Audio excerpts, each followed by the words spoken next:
আজকে তো ফ্রিজে 3টে ডিমই পড়ে আছে, কিন্তু মানুষ তো 6জন, কি হবে এবার? আরে মা সেদিনকা করেছিল না অর্ধেক করে ডিমের ঝোল, ওটা কর। ঠিক আছে। আমি কিন্তু ডিম আর আলুগুলো আগেই ভেজে নিয়েছি। তুই পেঁয়াজটা কি দিয়ে ভাজলি?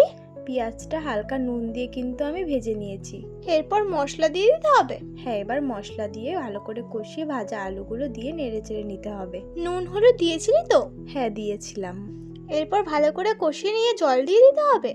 হ্যাঁ, আমি কিন্তু অল্প একটুখানি জল দিয়েছিলাম, আজকে ঝোলটা একদম কম করব। ও, এবার অনেকক্ষণের জন্য ঢেকে রাখতে হবে? যাতে আলুটা ভালোভাবে সিদ্ধ হয়ে যায়।